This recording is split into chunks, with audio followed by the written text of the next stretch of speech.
ఆంధ్రప్రదేశ్లో ఒక మంచి జాబ్ నోటిఫికేషన్ రిలీజ్ అయింది. అది కూడా అవుట్సోర్సింగ్ పద్ధతిలో. సో దీనికి సంబంధించిన పూర్తి వివరాలేంటో ఈ సెషన్లో మనం క్లియర్గా తెలుసుకుందాం. 10వ తరగతి పాస్ అయితే చాలు, గవర్నమెంట్ జాబ్. వింటుంటే కొంచెం ఆశ్చర్యంగా ఉంది కదూ, కానీ ఇది నిజం. జస్ట్ 10th క్లాస్ క్వాలిఫికేషన్తోనే కొన్ని పోస్టులకు అప్లై చేసుకునే అవకాశం వచ్చింది. ఇంతకీ ఏంటి ఆ ఉద్యోగాలు, ఎక్కడున్నాయి, ఆ వివరాల్లోకి వెళ్ళిపోదాం. ఓకే, ఆ ఉద్యోగాలు మర్రెక్కడో కాదు, మన కాకినాడలోని రంగరాయ మెడికల్ కాలేజ్లోనే. భర్తీ చేస్తున్న పోస్టుల పేరు అటెండర్. ఇంక చెప్పాలంటే ఈ జాబ్స్కి అబ్బాయిలు అమ్మాయిలు ఇద్దరూ అప్లై చేసుకోవచ్చు. సరే, ఇప్పుడు ఈ నోటిఫికేషన్ వివరాల్లోకి ఇంకొంచెం డీప్గా వెళ్దాం. అయితే ఇక్కడ ఒక చాలా ముఖ్యమైన పాయింట్ ఉంది. అదేంటంటే ఈ నోటిఫికేషన్ ప్రత్యేకంగా ఉమ్మడి తూర్పుగోదావరి జిల్లా వాళ్ల కోసమే. అంటే పాత జిల్లాల ప్రాతిపదికనే ఈ రిక్రూట్మెంట్ చేస్తున్నారన్నమాట.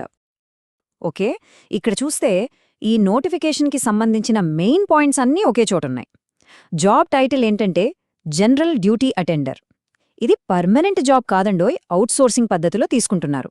ఇక క్వాలిఫికేషన్ విషయానికొస్తే జస్ట్ 10th క్లాస్ పాస్ అయితే చాలు. జాబ్ లొకేషన్ కాకినాడలోనే రంగరాయ మెడికల్ కాలేజ్. మళ్ళీ గుర్తు చేస్తున్నాను, ఇది కేవలం ఉమ్మడి తూర్పు గోదావరి జిల్లా అభ్యర్థులకు మాత్రమే. రైట్, బేసిక్ డీటెయిల్స్ తెలిసాయి కదా. మరిప్పుడు అసలు విషయాల్లోకి వెళ్దాం. అంటే మొత్తం ఎన్ని పోస్టులున్నాయి, జీతమెంత ఇస్తారు, వయస్సెంతుండాలి, ఈ వివరాలన్నీ ఇప్పుడు చూద్దాం. మొత్తంగా చూసుకుంటే 14 అటెండర్ పోస్టులు ఖాళీగా ఉన్నాయి. అయితే ఈ 14 పోస్టులని OC, BC, SC, ST, EWS ఇలా వేర్వేరు కేటగిరీలకు రోస్టర్ పాయింట్ల ప్రకారం కేటాయించారు. కాబట్టి రిజర్వేషన్లు అనేవి వర్తిస్తాయి.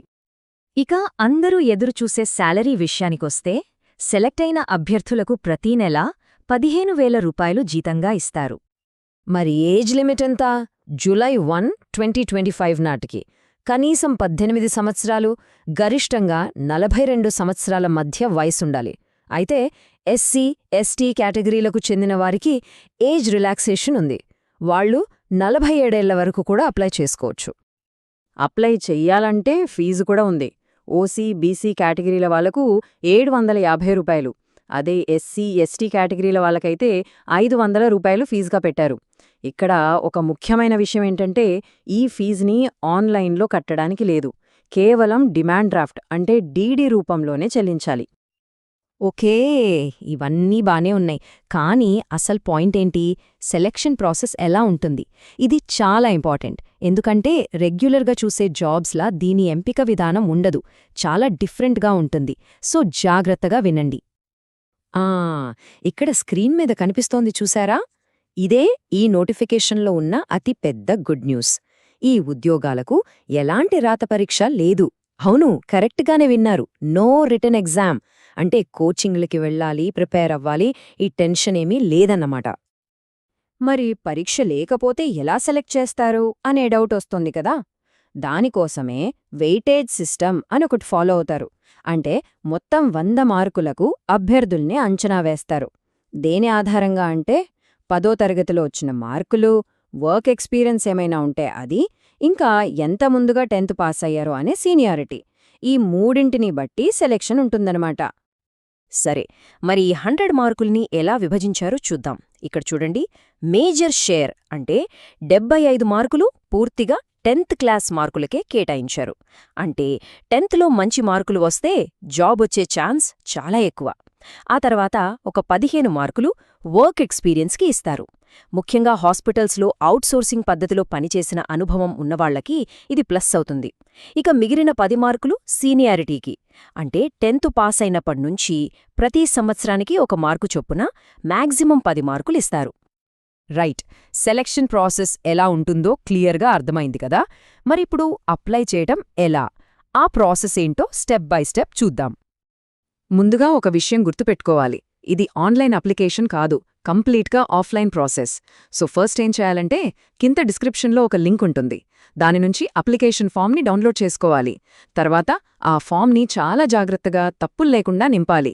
దానికి అవసరమైన అన్ని సర్టిఫికెట్ల జిరాక్స్ కాపీలు, ఫీజు కోసం తీసిన డీడీ ఇవన్నీ జతచేసి ఆ సెట్ మొత్తాన్ని తీసుకుని లాస్ట్ డేట్లోపు వాళ్ల ఆఫీస్లో నేరుగా వెళ్లి సబ్మిట్ చేయాలి. ఓకే, ఆల్మోస్ట్ మనం చివరికి వచ్చేశాం. ఇప్పుడు చాలా అంటే చాలా ముఖ్యమైన కొన్ని విషయాలు, ముఖ్యంగా డేట్స్ గురించి మాట్లాడుకుందాం. ఇది అస్సలు మిస్ అవ్వొద్దు. అప్లికేషన్ ప్రాసెస్ ఆల్రెడీ డిసెంబర్ 18నే స్టార్ట్ అయ్యింది. కానీ అసలు విషయమేంటంటే లాస్ట్ డేట్ డిసెంబర్ 27. అంటే సమయం చాలా తక్కువగా ఉంది. కేవలం కొన్ని రోజులు మాత్రమే మిగిలి ఉన్నాయి. కాబట్టి అర్హత ఉండి అప్లై చేయాలనుకునేవాళ్లు అస్సలు ఆలస్యం చేయొద్దు. మళ్ళీ ఒకసారి గుర్తు చేస్తున్నా, లాస్ట్ డేట్ డిసెంబర్ 27th తేదీ. కాబట్టి ఈ వివరాలన్నీ విన్న తర్వాత ఈ అవకాశం తమకు ఎంతవరకు సరిపోతోంది అనేది అభ్యర్థులు ఆలోచించుకోవాలి. ముఖ్యంగా 10th క్లాస్ పాసై రాత పరీక్ష లేకుండా ఉద్యోగం కోసం చూస్తున్న ఉమ్మడి తూర్పుగోదావరి జిల్లా వాళ్లకు ఇది నిజంగా ఒక మంచి అవకాశమని చెప్పొచ్చు. ఎవరి అర్హతలను బట్టి వాళ్లు ఒక నిర్ణయం తీసుకోవాల్సి ఉంటుంది.